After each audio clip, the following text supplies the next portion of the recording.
Okay, hello. Hi, I am Jennifer Gribben, and I've been working with the Rhode Island Environmental Education Association for the past 9 months. And my amazing supervisor is Janine Silversmith, who is here today. So she was great enough to take on Ria's very first intern, me, without hesitating, and has been so enthusiastic and supportive of my work. So thank you, Janine.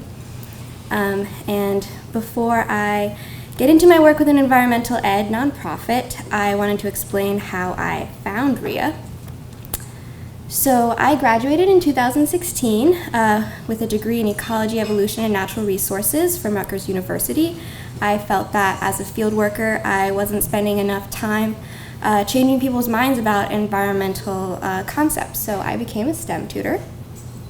And then when I was looking for a graduate program and then subsequently an internship, I kept in mind how I could connect my backgrounds in ecology and education in a meaningful and applicable way.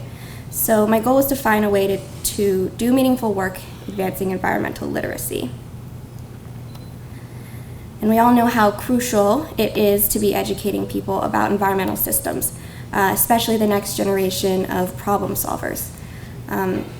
These environmental crises will happen in our students' lifetimes, and it's already happening. They are seeing the effects of non-responsible environmental behavior of generations before them. Extreme weather patterns, storms, biodiversity loss, mass extinction, water shortages, pollution, public health crises, the list goes on. So environmental literacy, or EL, is about empowering people to tackle these issues no matter how daunting they seem.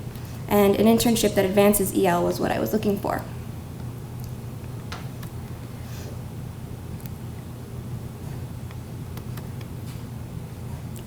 And then I found RIA.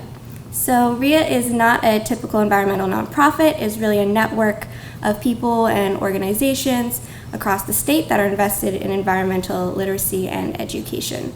So RIA's goals are to foster collaboration, sponsor professional development and opportunities, spread information about environmental education, or EE, and the value of being environmentally literate.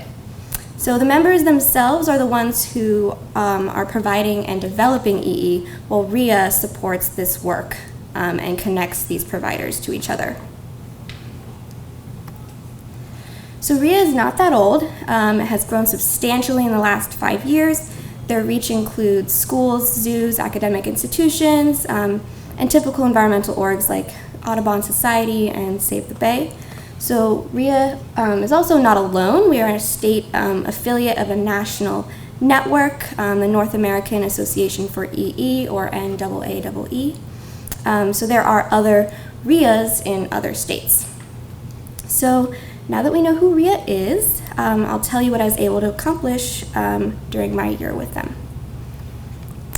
So, being the very first RIA intern, my internship did not have as clear goals going into it, since we had no model for this position. In the spring semester, these goals became more clear. And the final outcomes of my internship became my role in the development of a national first-of-its-kind environmental literacy assessment, analyzing RIA's teacher survey data to find what groups needed the most support in implementing EE in the classroom, and finally catalyzing the first steps in the consideration of a RIA Youth Advisory Council. So RIA has been a part of this groundbreaking work to create a statewide environmental literacy assessment. And when I say assessment, we're not talking about a high-stakes exam, not even an exam at all. It will be more like a digital online game.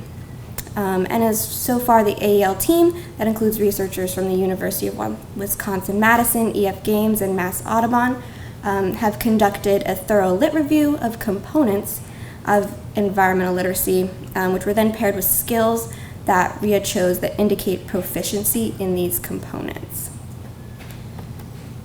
And just to briefly show you, these are our components of EL. So reflection, mitigation, interpreting, etc., all these action words. EL is not about content knowledge. It's about systems thinking and how equipped students are to deal with the facts that they're provided with.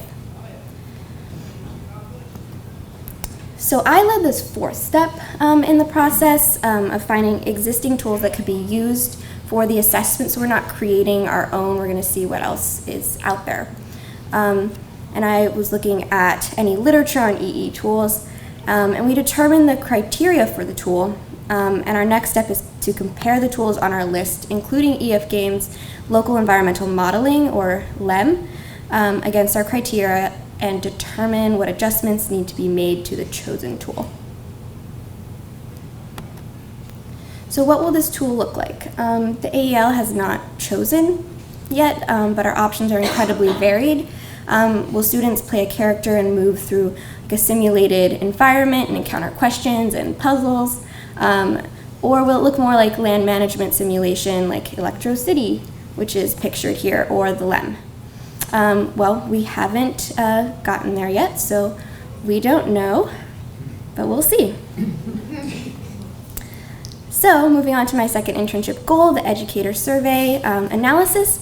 So RIA conducted a survey on Rhode Island teachers and administrators that came out in 2018. There's a lot of data here, so for a group project with Jade, who is also here, my cohort member, we looked at what specific factors contributed to teachers perceiving a lot of barriers in implementing EE in the classroom. And this was done using an OLS regression. And just briefly, here's a model, so you know that we did it.